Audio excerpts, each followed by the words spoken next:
blue eyes, nice skin, so gorgeous. We thank the life gorgeous. Thank the life gorgeous. I love the life gorgeous. Its torso is so tight. Ladies and gentlemen, welcome to The Life Gorgeous. My name is Kirk Kilborn. This is where I share my magical life in hopes of improving your life. And it sounds like I am improving your life. Gotten a lot of good feedback saying, thank you, Craigers. Thank you, Lord Kilby. Proud of you. Today, a very special guest. He is the answer to the trivia question. Who was Craig Kilborn's first guest on The Life Gorgeous? Can't wait to see him. Is he wearing a shirt? Ladies and gentlemen, please welcome Ryen Russillo. Are you in the Bahamas? Where are you? This is the new pad. We have a little view. So, excited. There's no filter to tint that water. That's the Pacific, my friend. So I don't understand. I visited a couple years ago and your place was stunning. In Manhattan Beach, the enclave of, I'll just give you a few names: Steve Nash, Kevin Durant, Mark Cuban, Colin Cowherd, Frank Vogel. Cowherd moved. Oh, did he? Let's give out his address. But why did you move from your beautiful house? I like that one. I saw an opportunity, and it was the same street as where you visited me, and I went, I'm gonna give it a shot. I had kind of a thought in my head. I said, this is the kind of place that I always want to live in, but I should probably wait a couple of years. I was like, but in a couple of years, I might not even be jacked. So I should get it now and then worry about it later. Because then if I'm not jacked, I'll just move. Do you like it more than the other one, obviously? I do. Yeah. I do. There's a couple upgrades. I have a cold tub that runs around the clock, 50 degrees whenever I need it. It's an incredible mental reset. It's not just the guys on Instagram that are a couple credits short. This is for a cold plunge, a polar plunge. Is that what it is? It is. And, like I said, some of these things can be real fad driven. Everybody's telling you to do it. It's the mental reset all of us could use. And so when I saw the cold plunge, I was like, I think I'm in. I think I'm going to go with this house. And then when I actually moved in, I took the top off. I checked the temperature. I go, okay, I can do this. I'm from the Northeast. And I was in it 20 seconds and I jumped out. I was like, are you kidding me? I was like, that was awful. And then I looked around the house and I thought about the check I just written. And I said, hey, you just bought this place. You're getting back in that right now. And if you die, you die. But you can't buy this house, right, be excited about the cold tub in the last 20 seconds. So I got in, and what I'd like to say, remember Keith Jackson when he would talk about hangovers? Keith Jackson, the announcer for ABC or the tight end for the Eagles? ABC announcer. Right. I'll never forget. Like it was the kickoff and he had said like, good afternoon. And then it was like a morning kickoff or something weird. And he was like, oh, excuse me. It's the morning. The afternoon is when the pain kicks in. Oh. And I was like, wow, what a great line. So I have a line with cold tubs. I think after 2 minutes, the pain is gone. Wow. Like you're just cold. Yeah. So that's what I have. I've heard about people doing it in the morning. If you don't have a heart attack, I guess it's pretty good for you. That's what they say. You know what they say? But how often do you do a colder plunge? How many times a week? 3 times a week or every day or what? Almost every day. Wow. I may just miss one because I'm busy creatively. Okay. You never know. I've always, I've said to people, I can't figure them out, but I'm not trying to figure them out. I find you interesting, relatively a positive person, good sense of humor. And we've got something to talk about. The elephant in the room. Not Kirk Cousins, which we're going to get to because we're recording the day after, but this doesn't air for a week on Tuesday.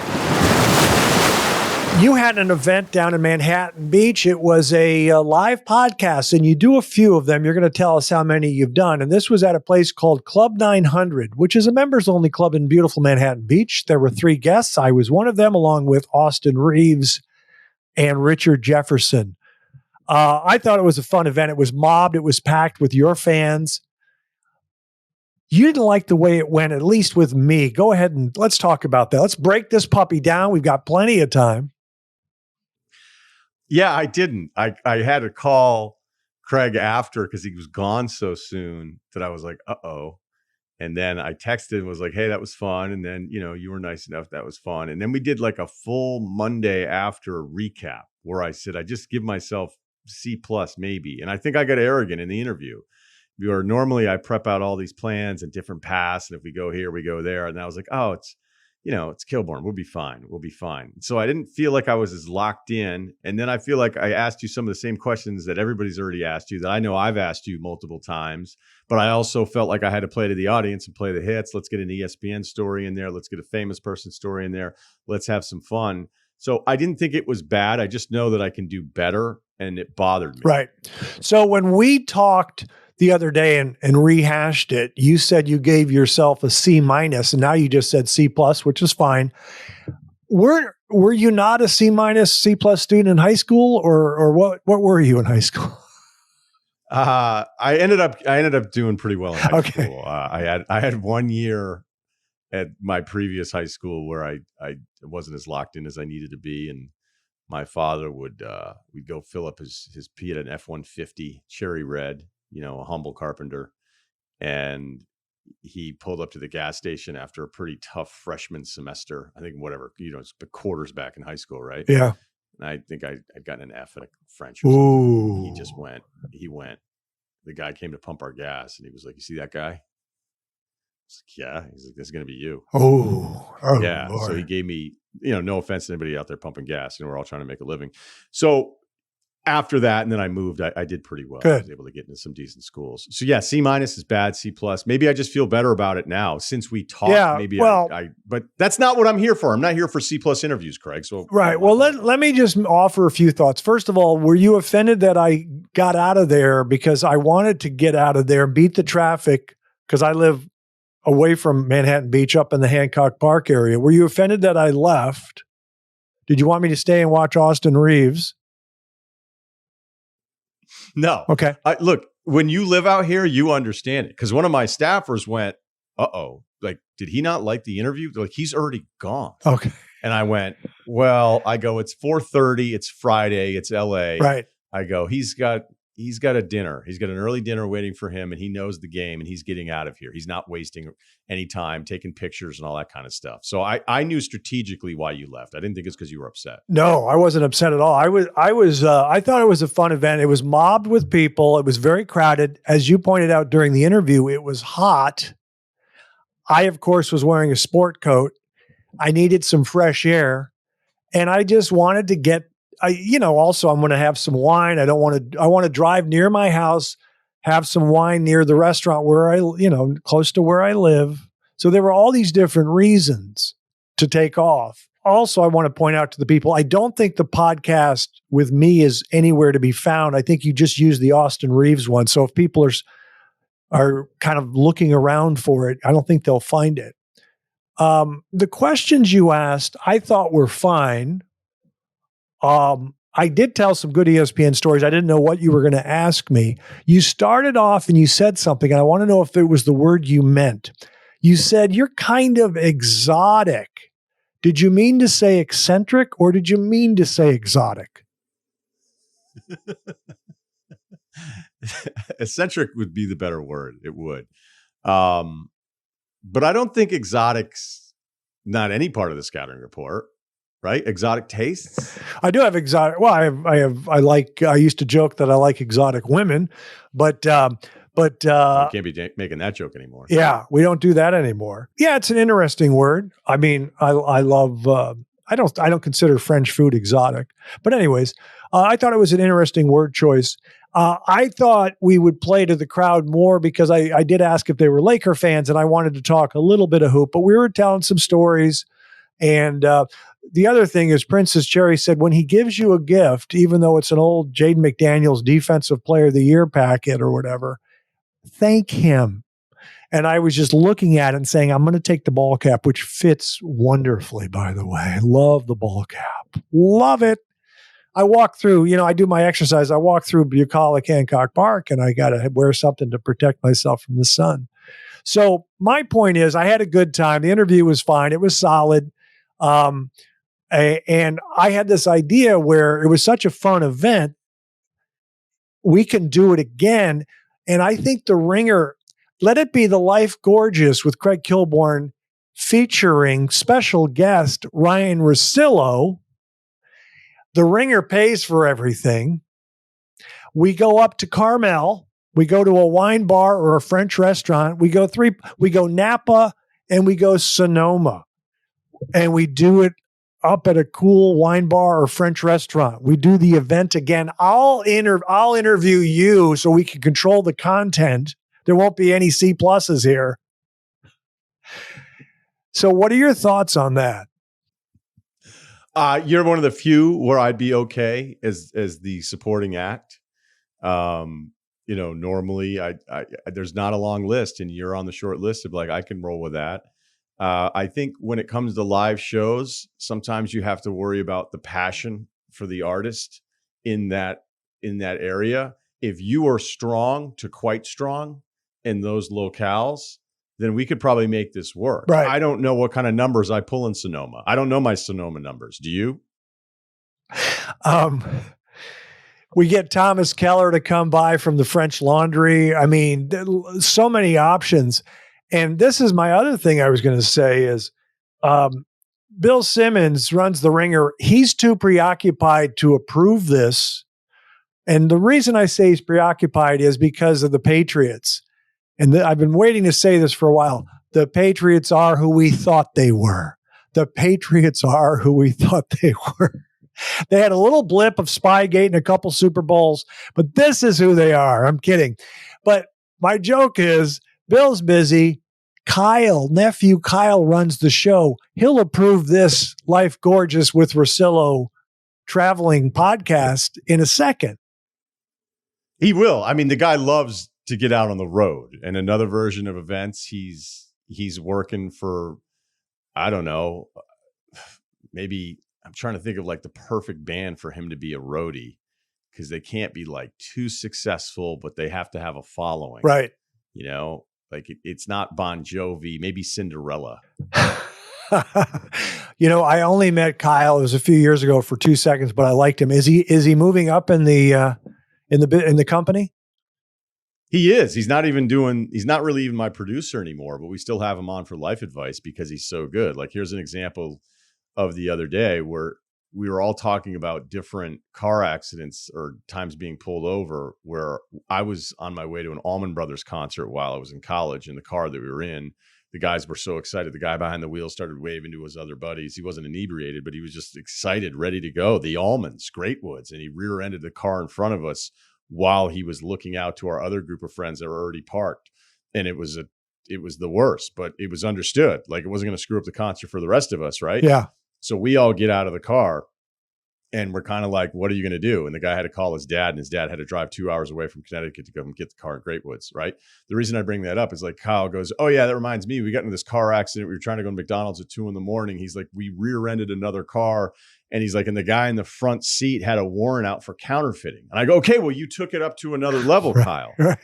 You had, like, who knows a counterfeiter? Wow. That is good. And so, right. So Kyle's so good Right. on life advice that even though he's not working on my podcast, he is moving up in the company, to your original point. Right. But he still stops by and drops off. He keeps us in check, because every time you think you have a story, then he'll be like, oh, did I tell you about the time I was a treasurer, and you're like, what? So it's, he's got a lot to offer. How old is he? I think he's just south of 30. Okay. He might be 29. Where did he go to college? He was up in Poughkeepsie. Is that right? Yeah, he's from Poughkeepsie. Okay. I think he ended up finishing school, but look, who am I? Because when I got to college, there were some lean semesters. No, I was just wondering. I just wanted to hear. I always like. He's a salt of the earth guy. Yeah. So he's got your back no matter what. Yeah. Salt of the earth, and he's he's a Poughkeepsie, New York guy. Just for the full scope of the gift thing, it was defensive player of the year promotional pack sent out by the teams. So when Kevin Love, when they were trying to have him be, I don't know, was it most improved or whatever? They came out with a full line of cologne called Numbers. Oh, And it was, so Timberwolves are awesome at Right, this right. stuff, right? So they send you a bottle of cologne that says Numbers, and then it's this all promotional Kevin Love stuff. And you're like, this is hilarious. So Van Pelt and I would be spraying Numbers cologne on each other. And then, whoever, like Mike and Mike would be in there in the morning being like, the studio stinks. Be like, no, it doesn't. That's Numbers. That's I didn't know Kevin that. Love. Yeah. So when Jaden McDaniels was up for Defensive Player of the Year, they sent a lock, an actual lock with his picture on it, a sticker. There was a nice mug. The mugs are incredible. The technology on these things now, keeping hot, Yep. cold. Yep. And then there was a nice little dad cap, baseball cap. Yeah. And so I'd set this stuff aside for Craig. I reached out. You'd gone through some stuff. I want to check on my friend. And then I said, I have something for you. But men are terrible at mailing. Yeah, you're not going to mail It's all not that good. stuff. No. Yeah, no. I took the address and I was like, I'll get to it. And then I moved. I was like, hey, here's all this stuff. I go, perfect timing. Live show. Yep. I've got an entire Jaden McDaniels just party pack for Craig. And Craig looked at all of it and immediately goes, I'm not taking all of this, but I will keep the hat. Oh, yeah. And I know you just said that. I respected that move. And you didn't lie to me. Yeah. Like, I don't need a mug and I'm not going to put the sticker on my car. Yeah. Because I go through ball caps when I work out. When I hike, they sweat, they disintegrate. That's the way life is. I go through ball caps. You think that's a potassium issue? No, I think it's just being a healthy, sweaty man who wears shirts. So you said, I forgot this when we were talking. I forget that when you were at ESPN, you were a radio guy. I just thought you were a personality, and I forgot that you really weren't on SportsCenter that much, or maybe you were, but I think you're more of a radio guy. And there is a difference between those two, because I know guys that work in radio in Minneapolis, and the TV guys think they're so special. So did you have a little issue with being a radio guy at ESPN? Well, it depends on, let me just say no. I knew what I was there for. I was there to be on radio. I wanted to be on TV because everybody wants to be on TV. But as our friend Billy Fairweather says, just because you want to be on TV doesn't mean you get to be on TV. All right.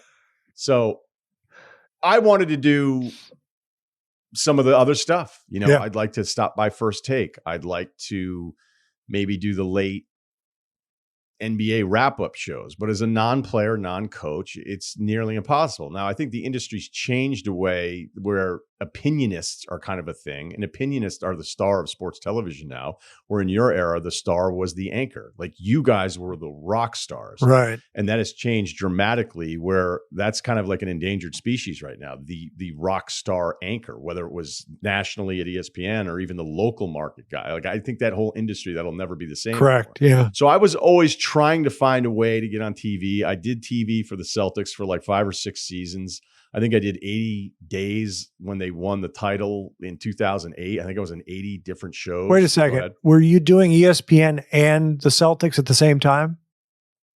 I was, because when I started at ESPN the very beginning of 2006, I was not a full-time employee. I came down for a tryout. It was a 2-hour solo Saturday shift in February, I believe.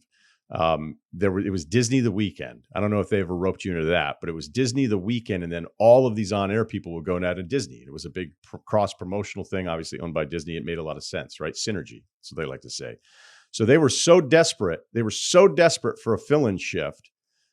I had asked Todd McShay, who had started the year prior. He's one of my closest friends. I go, look, I'm getting laid off in Boston. It's the only time I've ever lost my job. Sporting News Radio, I was making $40,000 a year. They signed me to a 3-year extension totaling like $335,000. And the reason I remember those numbers, then the pay never came in. And then they waved papers in the background on the phone. I was like, where's my contract? Where's my raise? And they were like, the contract's right here, just crossing the T's, dotting the I's. And then they laid me off. And I didn't see a penny of my Lord. money. And I turned, right. It was a real wake-up call. I was just 30, and it was like, wait, this is how this business works? And they're like, no, that's pretty bad. And then it was like, yeah, I don't know. That's kind of what happens. Like, stuff like this happens all the time. The point is, I was desperate. Sometimes you succeed facing desperation, and you need that, which is its own lesson, which you can share with us later if you want to. And so I had sent in a tape through Todd as just a demo tape, a tryout tape, and they heard it. And I wouldn't even have asked them to even listen. I didn't even think I was worthy of a tryout, just turning 30. And I had no other choice. I was like, I don't know, it's close. I'll drive there. And they were like, can you come down and do this solo show? And they were like, by the way, have you ever been solo? And I was like, all the time. And I had never been solo. Oh. And I'm a prep freak. I went down and stayed at that awful hotel across the street. Yeah. Remember that? Oh, one? yeah. It was awful. Yeah. And they've since upgraded it. But I checked in because there was a snowstorm coming in, and I was so determined that I was going to be there. I went in on Thursday, showed up to ESPN and found a cube and started prepping. And a radio manager came over. He's like, are you the guy that's doing the Saturday show? I was like, yeah. He's like, what are you doing? I go, just prepping. He's like, the show's 2 hours, like 6 segments. And I went, hey, I just got to be on it. And if you want a little window into the worst prep of all time, I memorized all the baseball rosters for the World Baseball Classic because I was convinced I had to have known that stuff if I was going to be hosting national radio. Wow. So I was memorizing the relievers for the Korean team. Oh, my Lord. I mean, you want to talk about pointless stuff. So look, I'm in Connecticut for days. And then Saturday I roll in, probably dressed too nice. And I sit down, I crack that mic, and I talk so fast. Oh, yeah. Just terrible. Yeah. Full of nerves. Yeah. And the first hour, it took me an hour to settle down. Yeah. Almost an hour to settle down. Did the second hour.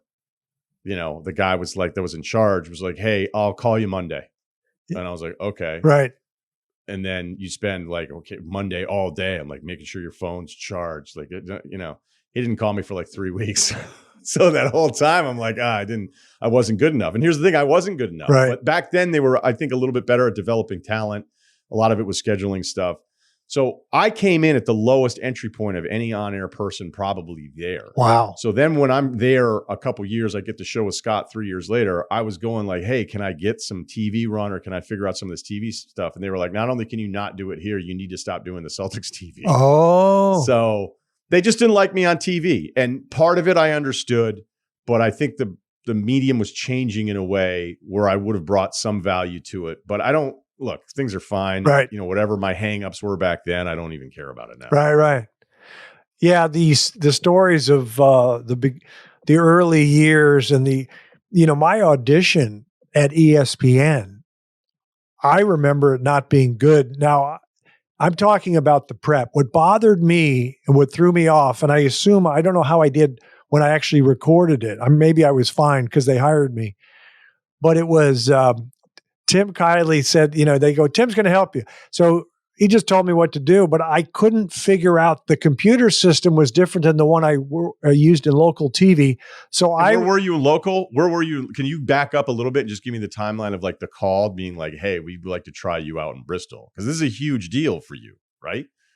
Yeah, I was at, I was in the 110 market, Salinas, Santa Cruz, Monterey, and it was a local Fox affiliate. Side note for people, the station was owned by Barry Ackerley, who owned the Seattle Supersonics at the time. Just a little side note.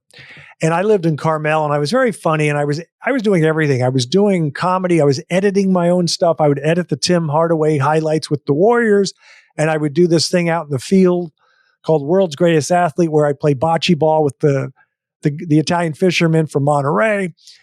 And I had this comedy idea for a sports comedy show, but I couldn't get a Hollywood agent. So I sent it to an agent in New York who was a sports agent, and I wanted to do something comedic somehow. And they said, there was the same agent as Chris Berman's agency. And they said, well, we're going to send your tape to ESPN. And I thought it was going to be for ESPN2. The Deuce had just started. The Deuce. And it was for SportsCenter. So I go there. And again, I just got bogged down on the camera and the over the shoulder. I had to write all this stuff with the text that I'm writing, and I'm going to read this.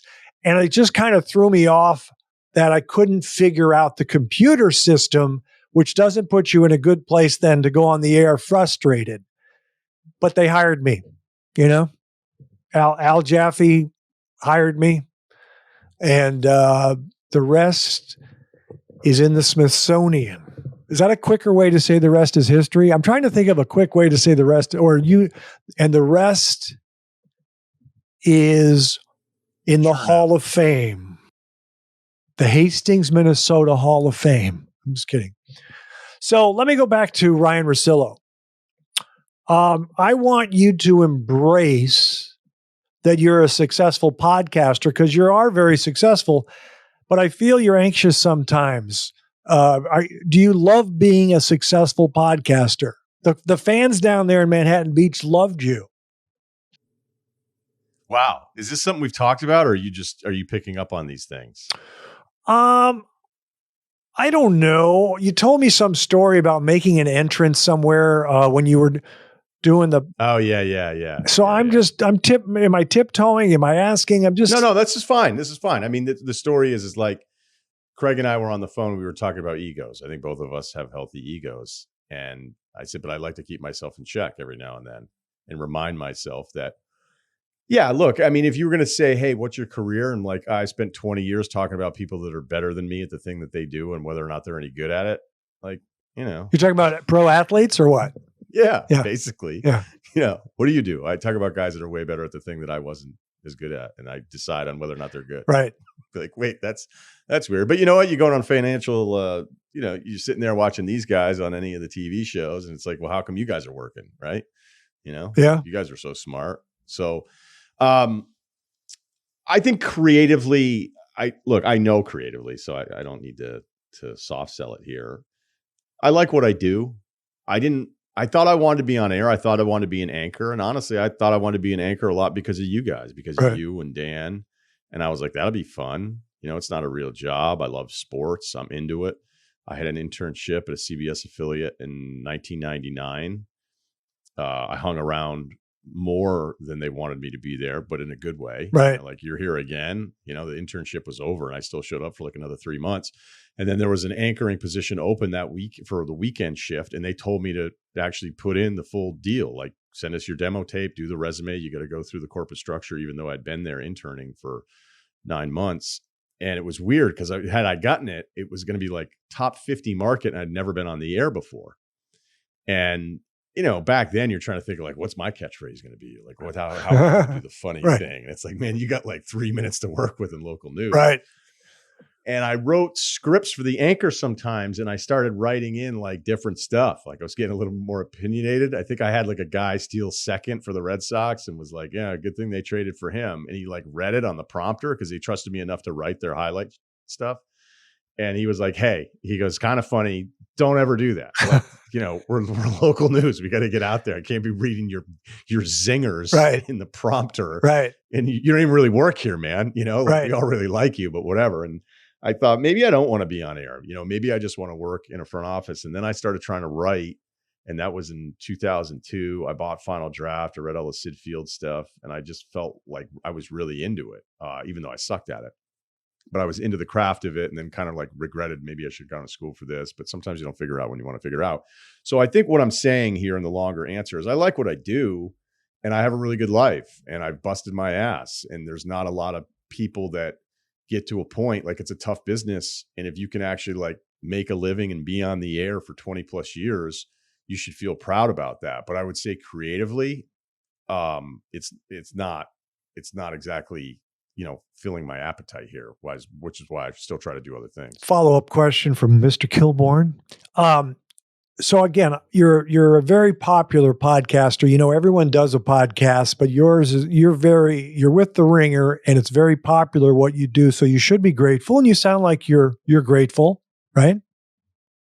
I'm aware of it, Yes. And I think the podcast advantage I had is I got in right around when it was starting to blow up. I left the radio show, but I'd hosted radio shows regularly since 2003. Right. So when I was going to then do the audio format, which is so popular now, I knew I'd probably have a bit of advantage because I've already done this form of it for a really long time. Right. So I think that's why it worked. And look, being on ESPN for almost 15 years, having a national show for almost 10, I just had a massive head start on everybody else that was buying a microphone. Did you, when you say on air, you are on air now, just to let you know, podcasters, that's on air. I know you talk about being on television, but being a podcaster is on air. You're a broadcaster, you're a podcaster, etc.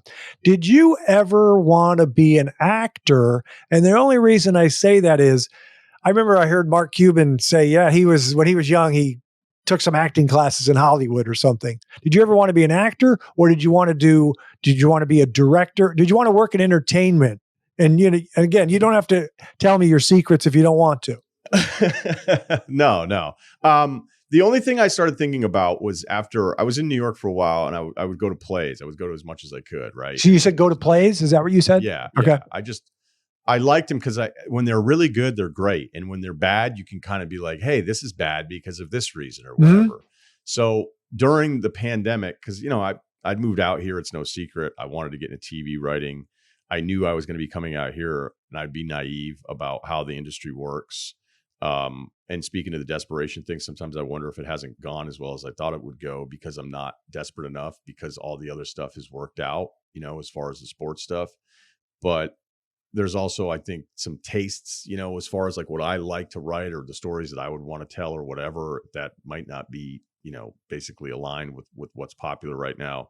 But then during the pandemic, I was like, I should just try to write some sort of play. And that was the only time I ever thought of, okay, be honest. Would you put yourself in this? Oh, okay. And I was like, okay, any TV show, any of that other stuff. I've never written any of that thinking like, oh, maybe I can, Tarantino this, right, or maybe I can Spike Lee this and put myself into it. Right. So the acting thing would never, ever really be even close to the passion that I have for trying to write and create a world. Interesting. Right. I want to tell a quick story, and then I'm going to come back to you. I'm trying to remember what I was going to ask you next because I don't want to forget it. You know how you tell a story, and then you're going to forget what I was going to ask you. But maybe I'll just go to my next bullet point here. Here's my quick story. I want people outside of Los Angeles to understand something about Los Angeles. I had a house in the hills. It was a famous house. It was the Dennis Hopper house. I lived there 10 and a half years. I had, sometimes you have rodents in the yard or in the house or in the attic. And I called the rodent guy, and he came to the house, and he was from somewhere from Europe. He was an older gentleman, and he ran the rodent company, and he saw my little baby Gran. He says, "Can I request something?" I said, "The Shadow of Your Smile." And he started playing it. He goes, "I'm classically trained. I came to LA to be a piano player. Now I'm working here." Okay. So the theme is everybody in LA wants to be or is trying to be or is kind of in the entertainment industry. Here's one more. In that house, when I first got there, I needed some outdoor speakers near the pool. There was a guy who had I think he was Scottish. No, he was Irish. And he had his hair pulled back in a ponytail, and he was crawling under my house for 3 days, putting up the audio speakers. And the reason he was there at the house is because I had this guy named Monty, my friend, who was a property manager from Pasadena. Monty says, "Craig, I was a nerd in high school, but I'm a property manager. I'll get you a plumber. I'll get you an electrician. I'll get you the audio guy for your outdoor speakers." So that's why this guy was crawling underneath my house for 3 days. And I came home from work, and he was done. He left a note. "Speakers are working. Here's my CD." And it was him in a purple velvet jacket in the field. His hair was down. He did Celtic music. He wanted me to hear his Celtic music because maybe I'd put him on the show. I called Monty. I said, "Monty, this would be like you telling me that you've written a screenplay." And Monty says, "I've written 5 screenplays." So I just want people to understand how it works outside of LA. So a lot of people have those aspirations, and there's nothing wrong with that because there's nothing. Yeah, we're all creative. It's fun to write. Well, I just think it's fun to write in general. It's just a blast. I love writing, and that was the wake up call of like, you've thought you liked it, Yeah. like you bought the books, you've read the stuff, you've read scripts, you're like, ooh, okay, that's how they do that. And then it was like I've told the story a couple times, but once I had left ESPN radio, but I was still going to be under contract for a while, it was like, okay, that first Monday after the holidays, because I signed off December 22nd of 17, I then was in my sweatpants in my condo in West Hartford and was like, well, it's too early to go to the gym. So now what are you going to do? And then it was like, open up Final Draft and get typing. And, in the beginning, you're kind of like, wait, like, have you been full of shit this whole time? Because that's really what it was. It was this choose your own adventure of, it's 2002. I start picking away, trying to figure out if I could write. I'm working construction. I'm on a framing crew. I'm driving into Boston to figure out anything. And then this one guy who, this is way before ESPN and before the trial or anything. So this is '02. This guy was like a gambler. He was a gambler who had this weekly column. His name's I Am Better. It was in the Boston Herald. And I used to special order the Boston Herald in college so I could read his picks because he was so good. And I was really into gambling back then, which is crazy because I had far less money. And so I somehow stumbled across a friend of mine was like, I kind of know him. He's like, here's his number. And I called him and was like, yeah, I had already been with minor league Red Sox. I was doing play-by-play. So I wasn't even thinking about talk shows or any of that kind of stuff. And then he was like, I want you to come by. And then it all sort of worked out. But the thing is like, there was this delicate point of 20 years ago where there was probably something I'd rather had done, but the other door opened up. And then it was always in the back of my head the entire time. And even though from the outside, everybody thought at ESPN, like I was crushing it. And I know in comparison to others, like I still, like you get your name on a show that's on every single day, you're doing something right. But I knew deep down, I was like, these guys do not think I'm a star. Like they don't think I'm a star. This is going to be an uphill because you're never going to get to where you think you can get to. And if somebody's going to get in your way, you have to like divert the path. So as it was getting more frustrating, which is, some of my own problems, not being content enough, not being happy enough, despite, even getting to ESPN, I was like, man, I think I'd rather be a writer. But who knows? Maybe I've written a couple scripts, a couple shows get canceled. I'm like, LA sucks. Hollywood's the worst. You know what I always wanted to do would be sports. And I'd be 3 years into starting a sports podcast. So who knows what the answer is, but that was kind of the path. How many, when you left ESPN and you then got hired at the Ringer, what was the gap there? There was actually an overlap. Oh, you left ESPN and got hired by the Ringer right away? No, they actually let me work at both. Oh. So when I left the radio show, I was still like full-time under contract. And then, I understood their decision. And I think they were still a little surprised by mine. And a lot of the stuff that I was upset about, like I'm over now. Like this is all like, there are no issues at the Ringer, right? With you and management. It's just easy breezy fun time, right? Oh yeah. Kyle doesn't put the hammer down, does he? Well, no, Kyle's very gentle with me. He's I think the cool thing is that it's, working with Bill or for Bill Simmons at the Ringers, it's not like we've been best friends for 20 years. We've just known each other. And I think he looks at it with me as like, this guy's already done all this stuff at ESPN. Like I know when he's ready to go Monday, Wednesday, Friday morning, like he knows what he's doing. Right. I don't have to check in on him. I don't have to hold his hand. I don't have to do anything. And I'm sure there's some part of it that he likes that he doesn't have to worry about me. And I probably really like that I don't have to have a meeting about every fucking show. Right. Sorry to swear. Right. So, and I think that's always this disconnect because, you're just like, hey, there's trust. There's real trust here. Right. So right towards the end of the ESPN, as I had left the radio show, I was still under contract for like a year. And then my friends were like, are you just going to go to the south of France for like 9 months and, just take all this money and whatever? And the weird thing with me is whenever that happens, instead of doing the thing that would give you that break, I went, hey, if I go on some weird south of France bender and then tell the industry, hey, I'm back and ready to go after not being anywhere for a year, I may not like the options. And so instead, after I had sat in my sweatpants pretending to write a script, which I eventually started doing when I was in Connecticut, I went back to ESPN. I went back into the offices like that week and said, hey, I want to talk to you. And they were like, okay, like, does this guy regret leaving the radio show? I was like, no, absolutely not. I'm like, I'm totally fine with it. Haven't lost a second of sleep over it. I go, but since you owe me this money and I also don't want to not do anything, I'm like, why don't I just do a podcast once a week? Right. And they were like, seriously? That's great. Because it probably used to most people just bailing and being like, I'm upset. I'm just going to take the money. And then I'm never going to hear from me again. That's probably the smartest thing I've ever done because it gave me a jump and then it did well immediately. And then once that was doing well, Simmons was like, look, however this works, maybe we can talk with him. So I was then part-time with ESPN for like another year. Oh, I still didn't really know what to do with me. Okay. And this was actually kind of like, there's plenty of stuff I could complain about, but again, in fairness to them, they were like, look, we don't really know what to do with you. We think you're good. And I was like, yeah, but I want to be great. And they were like, well, we don't think you're great, but it was more of like, hey, why don't you just stick around for another year? And then that's when Ring or Spotify was like, why don't you do some stuff with us too? And everybody was okay with it. And then eventually it was just time to make the clean break. How many podcasts do you do a week right now? I do my own 3, so Monday, Wednesday, Friday.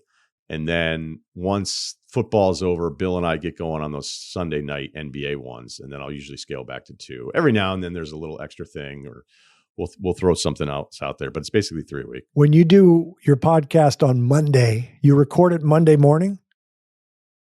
Yeah. So like we're recording this Monday. So this is the part where I also wanted to be a writer, because I can't do the job unless I watch everything. It's probably a reason why I'm not married. Right. I used to get dumped like every fall because, now on the West Coast, look, as a boat owner, these are tough hours. So people are like, you must love these early starts on the West Coast. I go, actually, I don't. I go, I don't want to have to be leaving the water at 3:00 on a Friday to watch the marquee matchup. But on Friday night, I'm on the couch. Like this past weekend was the first one. So I'm always a bit like, get those scripts going again, buddy. 4:00 NBA until 10, wake up Saturday football 9 to usually about 12 or 13 hours. Cause I like Saturdays more than Sunday. And then Sunday, I protest all London games, nothing to do with the culture. Sure. It's just like, hey, you're not going to get that from me.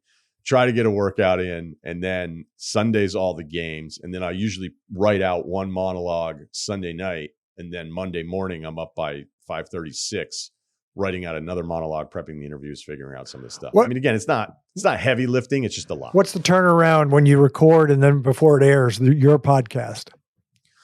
Usually the hope is within a couple hours of sending the file and having it edited and up, because it's all timely. Yours is more artistic. And I'm now going to tell you, I also talked about it on my podcast last week.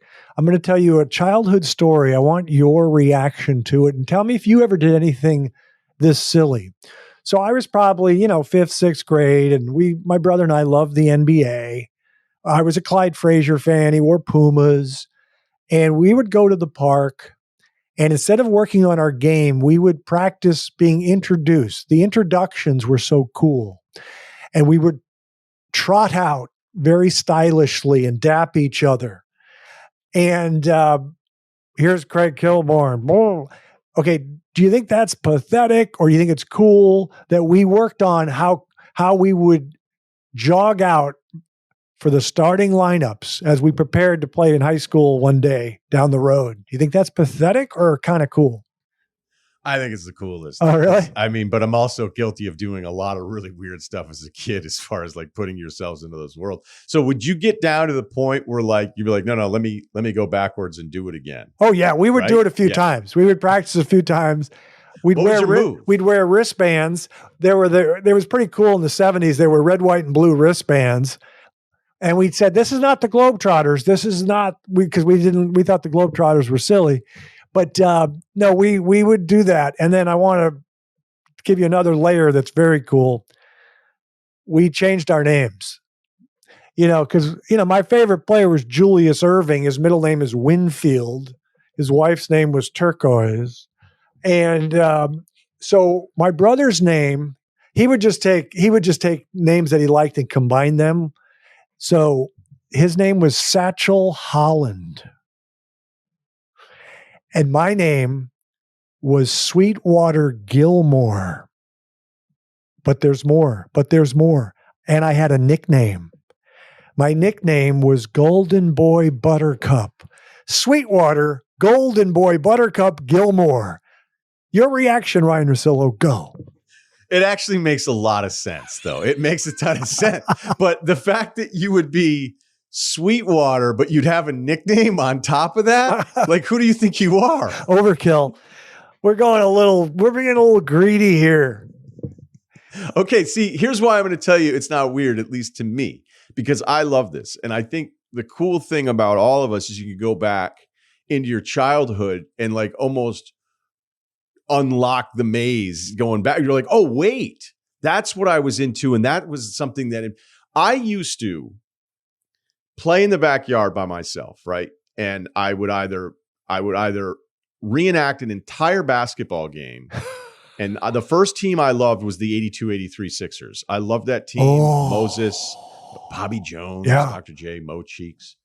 Right. So then I actually, despite my Massachusetts roots, when the Celtics were winning all that stuff with Larry Bird, I was still mad about like Barkley and the trade for Moses and Terry Catledge, who I really liked, Jeff Rulin and Cliff Robinson, the former Globetrotter. So I used to, like, my first awareness of stuff around 7 years old, it was the Sixers, it was Chris Mullin, St. John's, why I'm a big Johnny's guy.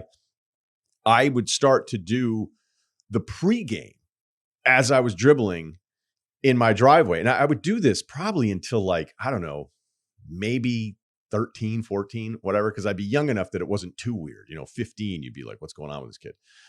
And I'd be like, well, the Sixers have traded for William Bedford, and they feel like they can turn it around with him, and they'd add to him. So I would keep track of the entire score, and I would write out the box scores. And then I started getting a little bit more egotistical. I threw myself on the Sixers. Oh boy. I put myself, and they were like, Ryen Russillo is looking to break Moses Malone's record of 120 points in a game. Like, I'd have all these absurd things play out and be like, the coaches said that they are going to get along, but Russillo certainly has more talent than they ever realized. They can't believe they were able to sign him. And then randomly, my dad looked at it one day, and he looks at the box score, and it's Moses Malone, it's Charles Barkley, it's and he sees Ryen Russillo, and there's no stats. And he goes, "You're on the Sixers." This is when this is your junior year in high school, correct? Yeah, right. Yeah, junior year in college. That guy lives in a single, huh? Yeah. So my father looks at the box score and he goes, "Well, how come there's no stats?" And I was like, "I'm hurt. I'm dealing with an injury." So the storyline I'd created as a little kid is that these guys were going to get their numbers again. And then once I came back, they're going to have to deal with me getting my touches. And I would do the same thing with baseball. I'd keep this ongoing. Oh, he's hitting 727 this year. It's the most miraculous thing we've seen from Ted Williams and all this different stuff. And now when I think back on it, I'm like, oh, that makes all the sense in the world. Like, I had all these conversations, all these things were happening. And it wasn't like I was a lonely kid. I'm the oldest of 5. So I had siblings, whatever. It was just natural to me. It wasn't weird at all. So for you to say fake introductions, that's far less weird than a kid having the pre-game and post-game in his head for an 82-game season while keeping the stats. I don't know if I did this last time for you, but and at forward, the University of Massachusetts, the Whirling Dervish, Joey stood up. 2 minutes left in the quarter. Remember that? Of course it is. Okay, I used to do that. I don't know how it sounded on this mic. We got to keep it moving because I have the Life Gorgeous quiz coming up. I did want to say that we're recording this on Monday. The sports world has come to a screeching halt because of Kirk Cousins. I know you care. I was very sad for him. He's playing so well. He's number 1 in touchdowns in the league. He's 3rd in quarterback rating. He's 2nd in passing yards. He's Mr. Durable. He's never had an injury before. He's never missed a game except for COVID. And he's torn his Achilles. What are your immediate thoughts, and what should the Vikings do? This will air, obviously, after the trade deadline, which is tomorrow. This will air next week. Thoughts on Cousins and what the Vikings should do? I was looking at the standings this morning in the NFL, and considering how great this quarterback draft is going to be, the projections of it. I mean, it's still tough because I think there's still 15 teams with worse records than them right now. And if you look at Minnesota the rest of the way, nobody really tanks in football. Maybe you sit somebody at the very end of the season, the last couple of weeks, but they've got Atlanta, they've got the Saints who start easy schedule, relatively easy, but yeah. So I would just look. They were a fluky team last year. No offense, they won all those 1-score games. All of those comebacks, but we knew that they weren't good. And that's why they lost in the playoffs, because they weren't necessarily that good. I have not been a Kirk Cousins fan. I think the numbers tell you an inflated story of the guy who, I'm like, man, do I really, really trust that guy? The problem is that this year he was that good. He's been terrific. That Niners game, man, again, I'm not a huge Cousins guy. After that Niners game, I'm like, this guy balled. Yep. And so I feel terrible for him. I feel terrible for his timing of this whole thing, but who knows? Modern medicine, 36 in August, maybe the Achilles. I mean, Aaron Rodgers is already telling us he's healing the thing on his own. So I don't know if, look, it's going to impact the money a little. So selfishly, I feel bad for him in that part of it. But I haven't always been the biggest fan. I didn't think the team was necessarily even that good, but he was playing terrific football this year. Couple things, because I follow the team. Last year, we were top 10 offense. Our defense was one of the worst or the worst in the NFL. And this year, we got off to a bad start because of silly fumbles and weird turnovers. But we're a pretty good team, and I always like to see who's good out there. Can we compete with the best teams? It's Philly, it's Buffalo. We beat San Francisco, but they've lost 3 in a row. We have a really good offense, and what we have, and it's now is we first time in, some people say 8 years or 10 years, we have a good offensive line. Darisaw, Brian O'Neill. We have a good offensive line. Kirk has time. He's always been accurate, but we have Jordan Addison, the rookie. JJ's out right now. We have a pretty good offense, ladies and gentlemen. And Brian Flores is our defensive coordinator, and he's a stud. So it looked like with Kirk healthy, we could make the playoffs possibly. But they always thought that they were going to draft a QB this year. That's what they were going to do, because Kirk he wasn't renewed. He is on his last year. So he's a free agent. So I don't know what they're going to do. And then they might be doing it as we're speaking now, but are they going to go with the rookie Jaron Hall? We got a guy named Nick Mullins who's on IR, who's back in 2 weeks. I don't know what they're going to do, but they're not going to tank. And he was fun to watch. So I don't know what's going to happen. He didn't bother me. They're not going to win a lot of games. I was realistic about him. He's pretty good. They always said he was a top 15 quarterback, paid top 5. That's what bothered people. But this year he's in the top 10. Right now he's in the top 5 quarterbacks statistically. But anyways, he's done. That's life. We move on. Right. And you move right into the Timber. Which is the next point before the Life Gorgeous quiz. I watched your The Ringers preview. You had Bill, yourself, and another gentleman whose name House. Yes. And the Bill and House, you said his name was House, correct? Yep. They were higher on the Wolves than you are. Why is that? Well, you'd have to remind me exactly what I said, because I think that pod was. I think you're down on Carl Towns, and you think they're or the Rudy and Carl pairing. I can't remember. Yeah, I don't like the pairing. You I don't think Towns is a winner. And I think the cold plunge. You were cold plunging during your speech. It was embarrassing. I think I may still, I don't know. Did I give out the under? That number was a pretty good number. I think the world of Anthony Edwards. If he's as good as I think he's going to be, then this will be the last year of this. This might already be over, but I think he is that special. And if you're that special, you can still figure out a way to drag your team to 45 plus wins. And there's no reason why they can't. I know they've won a decent number of games in previous years. I just think long term, I don't trust Towns. I thought D'Angelo Russell was one of the most dangerous starters in the NBA. Oh, yeah. Because he was talented enough to think he should do some of the things he did. And I don't think they could have got him out of there quick enough. They got him out of there. And, I know that Towns, I know the skill, I know all these different things, but I feel like, the Gobert trade, we've been over it a million times. Yeah. A lot of assets there that it just sucks for moving forward with Anthony Edwards. But this is his franchise, and hopefully everybody else that plays with him understands it. And I could see Towns not exactly loving that arrangement. Yeah, we'll see what happens with Cat. I'm pretty fair about my assessment with him. You big guys that can shoot, though. You have a soft spot. No, he's very gifted. I want to see how he does. Totally. I believe this is the last year these people will all be together because of the money, and Jaden McDaniels has a big deal, et cetera. Here's my thing on Cat. Obviously, he can score. He's very aggressive. The problem is he's not like Jokic or Duncan where they think the game and make all the right plays. He's obsessed. He's fascinated with his offensive skills. So he's limited, but he's still talented where he doesn't have to carry the team. We have Ant now, and we have some other guys around him. Just a little interesting side note, Josh Okogie, who I loved, starts for Phoenix. Tayshaun Prince starts for the Lakers. They could, we got rid of those guys because we have a talented team. We do have a talented team.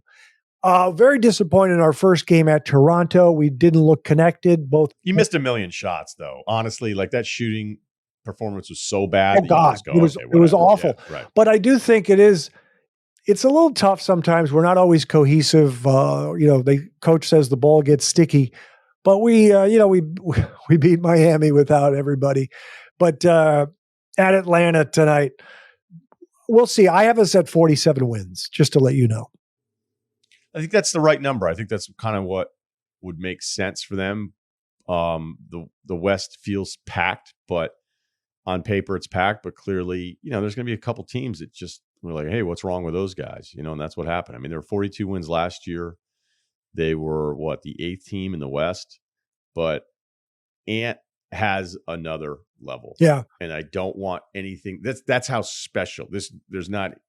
I'm probably so weird about Anthony Edwards that you're not going to hear any criticism. I'll be late to the criticism with him because I just think he has the personality for it and the game. Yeah. And there's just little things that I would see. Like even last year, there was a break. Like he stopped giving it back to D'Angelo on a 2-on-1 because he kind of was like, no, like I'm not doing this anymore. I'm seeing it a bit in Houston right now with Alpi Şengün, who you would appreciate, where he goes, you know what I'm not going to do this year? Just keep throwing it back out to the guards the whole time. Like I'm going to go. I thought it was terrific against San Antonio. So there's little things beyond just the box score of noticing things from players. And I've spent now just a couple years with Edwards going, oh, I love that. I love that. Yeah. I love that part of him. I just don't want anything to get in the way. I love the coach. And I know, look, none of us like the Gobert trade, but your front office is a really good front office. Like I'm not best friends with those guys, but I know them and I know their track record and they're terrific. It's just maybe why the Gobert trade was a little surprising. I guess it was. Yeah, the inside, as Mr. Simmons said, the new owners wanted to make a splash move, and I believe it was pushed mostly by the new owners, but that's okay. That's life. Are you and A-Rod still good? What's that? Are you and Alex Rodriguez still good? Yeah, why do you say that? I just know he's, part of the ownership group. Yeah, there. yeah, very. You like your courtside seats. I don't even know if you could be neutral. He's very nice to me. He's done the podcast, and I think it raises the stature of the team to have Mark Laurie and A-Rod there, and everyone's optimistic. There's only been 2 games, and they haven't clicked fully yet. I think who everyone loves on the team. Everyone's going crazy over Naz Reid. They're just obsessed with Naz Reid, but we'll see. Well, I mean, you should be obsessed with Naz Reid. If you have a chance to be excited about an LSU guy, a big stretch the floor, and just a little bit more competitive. Are you ready for the Life Gorgeous quiz? We wrap up with the Life Gorgeous quiz, ladies and gentlemen. I have some questions here that I'm kind of excited about. Okay. I'm not ready, but I'm ready. Okay. The Life Gorgeous quiz. These are simple questions, profound insights. The reason we're not doing top 5 movies because Ryan has done that in the past. Who is my favorite Wolves player when you combine passing and nickname? Passing and nickname. You can think about that for a while. Let me think here. There's 2 I'll go Pooh Richardson. No, I'm sorry. That's very funny. Knock, knock, Pooh's there. It's the cold and Pooh season. 2 Live Pooh. No, I was looking for current Pooh season. Current Timberwolves. This is current Timberwolf passing and nickname. I was like, does Terrell Brandon have a good nickname that I can't remember? This is on the current roster. And so passion and passing. No, I said passing and nickname. Passing and nickname. No, passion's understood. Right. Let's see here. Is it Shake Milton? No. Because it's not much passing there. The thing is, if you don't get it, which you might have a blind spot for a second, once I say it, you go, of course, but that's okay. He passes well. He comes off the bench. He passes well. And he has a great nickname. Oh, McLaughlin? And he moves at his own speed. Jordan. Slow-mo. Oh, Kyle Anderson. Yeah, you're right. Great nickname. He has a passion. Yeah, you're right. He has a passion for not showing passion. That's very good. Who do you dislike more? James Harden or Russell Westbrook? Easily James Harden. Okay. Totally agree. Now, I'm not a Westbrook guy. I think the world was tricked. We didn't understand usage rates when he had the triple-double. No one's ever had the basketball in their hands more over one season in the history of this game. I could care less. Okay? I could care less about his triple doubles. Learn how to shoot. As difficult as Westbrook has been, and like when you're sitting there arguing with people about a guy, he's like, dude, he's on his sixth team in 5 years. It's like, you tell me. It's like the Christian Wood people right now with the Lakers be like, oh no, the 10th team he's going to figure it out. Yeah, you're right. You're right. I'm wrong. However, I respect that Westbrook has cared almost every possession of his life. That's what right? Yeah. Right. And Harden, who's on his fourth trade request, okay, the first one was justified, but this is actually number 4, where I have this game where I wish I could just do a one-on-one with Steve Nash out here on the south balcony, perhaps, maybe just a Belvedere or two in us. And there's this game that exists where Harden's with the Nets and they're playing Sacramento. And the FBI would have investigated any other player except that it was Harden. Right. So I get that when you're this special at something that's this important, like basketball, being an athlete, actors, actresses, you know the world, Craig, you can become delusional about what you're allowed to get away with. But Harden's taken it to a whole nother level. And my favorite single play in recent history, Game 7, Celtics at Boston, Harden drives right side to the hoop, has a layup attempt. He doesn't take the layup because guess what? It's Game 7 and he's not. He's scared. Really? He's scared. And as soon as I saw that layup, I went, he didn't take it. I go, up. I go, here we go again. And I had people telling me, oh, no, it was just he missed some shots or all these different things. So like, and by the way, he had 2 incredible games in that series. And that was also another thing. Like I'd be on the desk if I was on Get Up or I'd be doing some of the shows where I started doing more TV towards the end. I'd be with guys that played in the NBA. And they'd be looking at Harden's stats, his averages for the playoffs for his career. They'd be like, man, it's still 28, 9, and 7. Like, what's wrong with you? And I'd be like, what's wrong? How do you guys play this game? You actually got paid by people to do this. And I'm at home and I'm noticing this, and you can't see that he is actually uncomfortable. And look, there's parts of all the different disagreements where like he got sick of Kyrie. I can kind of get that. He might think he was promised something that he wasn't really promised to Philly, whatever. But I mean, dude, we're on the 3rd trade request since 2020. I like the point you made about Westbrook because I don't like his game. I just don't like he just can't shoot, but that's okay. But you said he plays hard every possession. Amen. Russell Westbrook, he plays extremely hard. I think it was Kobe that thought he played like angry like he did, really intense. So that's a positive for Russell Westbrook. I just don't like his game. That's okay. You know what I'm saying? It's okay. Yeah. And by the way, this is not one of the questions, but I just think I like that D'Angelo Russell is no longer the Timberwolves headache because he's mercurial, he's erratic, he's streaky, and I don't know how long they're going to put up with him. He'll have some good games. Isn't LeBron already a little frustrated with him or not? Well, that contract was pretty revealing the way it was designed because it felt like they paid him a little bit more, but it was like, hey, we can use this to trade you for somebody else. Yeah. So we'll give you a little bit more. You sign with us, but now we have the trade chip. I don't know that LeBron, I know there was the clip of LeBron saying, hey, I know how to play point guard in the Denver game. And then D'Angelo comes right out and takes a contested 3. Right. So that clip made the rounds. Right. Look, I liked D'Angelo when he was at Louisville. Like I liked it. I understood why he went that because he played with this pace, right? You always in control. Then you start to realize that I don't know that he's playing in control and has this amazing pace. It's just that he's sort of slower with the way he does stuff, but slower in a good way because he has some of these drives and some of these passes. That's the thing is if he was just bad and void of talent, this would be an easy conversation. But you see it enough with Minnesota towards the end. He can pass. He can pass. Right. But he also will have possessions where you go, hey, like what are you doing? Like not getting back on defense. He doesn't play D. In an NBA game. Right. Like, so yeah, you should be happy that he's removed. Absolutely. An adult like Mike Conley. Absolutely. And there may come a time where I get tired of Cat, but I'm not there yet. I want to see how it goes this year. Because when they played so well at Game 5 at Denver, and Cat couldn't be guarded by Aaron Gordon, but that's okay. I digress. 2 more questions, brother. Here we go. Okay. Favorite Mexican food entree, or you can also call it an item. I was going to do a choice between a couple, but I just want to give you a lot of area here because there's something that I like. I've liked it since I was a kid for Mexican food. And you're the guy that doesn't like tuna melt, so you're gonna and you chicken parm and all. I just don't understand. Just simple guy. But go ahead. I'm not as refined as you. I'm a bit like cousin Greg. When you're like, you're Tom, and I'm cousin Greg in that scene where I'm not going to comment. I'm not going to say anything.